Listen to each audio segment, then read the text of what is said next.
కృష్ణా జలాల వివాదాలపై బ్రిజేష్ కుమార్ ట్రిబ్యునల్ కీలక నిర్ణయం తీసుకుంది. గంపగుత్త కేటాయింపుల్లో తెలుగు రాష్ట్రాల వాటాలను తేల్చేందుకు ట్రిబ్యునల్ సన్నద్దమవుతోంది. కృష్ణా జలాల్లో న్యాయమైన వాటా కోసం సీఎం రేవంత్, మంత్రి ఉత్తమ్ చేస్తున్న ప్రయత్నాలు ఫలించాయి. వచ్చే నెల 19 నుంచి 21 వరకు సెక్షన్ 3పై వాదనలు వింటామని స్పష్టం చేసింది ట్రిబ్యునల్.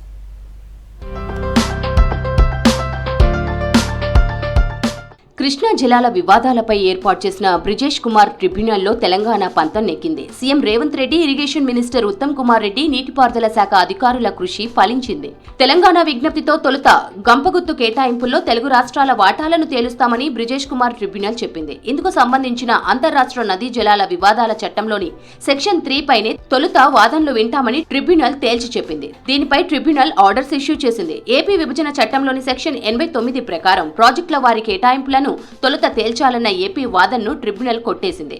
వచ్చే నెల 19 నుంచి 21 వరకు సెక్షన్ 3 పై వాదనలు వింటామని ట్రిబ్యునల్ స్పష్టం చేసింది.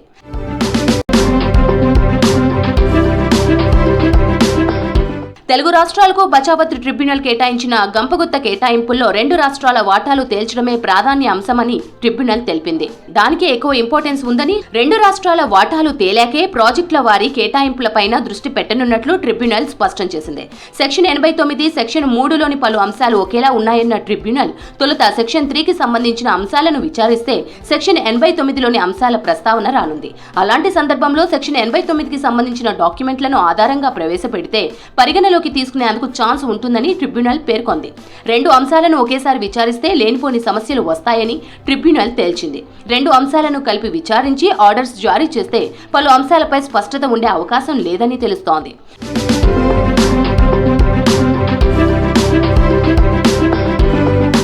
మరోవైపు సెక్షన్ 3లోని ఫర్దర్ టర్మ్స్ ఆఫ్ రిఫరెన్స్ ను కొట్టివేయాలంటూ ఏపీ ఇప్పటికే సుప్రీంలో పిటిషన్ దాఖలు చేసింది. ఈ క్రమంలో సుప్రీం తీర్పు ఏపీకి అనుకూలంగా వస్తే ట్రిబ్యునల్ గుర్తించిన అంశాలు, ఆర్డర్స్ పొంతన ఉండకపోవచ్చు. 2 రిఫరెన్సుల్లో ఒకేలా ఉన్న అంశాలు వేరు చేయడం కష్టమవుతున్నట్లు తెలుస్తోంది. అందుకే 2 రిఫరెన్స్లను కలిపి విచారించడం సరైన నిర్ణయం కాదని అభిప్రాయపడింది. ఈ నేపథ్యంలోనే తొలుత తెలంగాణ చెబుతున్న సెక్షన్ 3 పైనే వాదనలు వింటామన్న ట్రిబ్యునల్ ఆ తర్వాత అవసరాన్ని బట్టి సెక్షన్ 89 పై వాదనలు కొనసాగిస్తామని స్పష్టం చేసింది.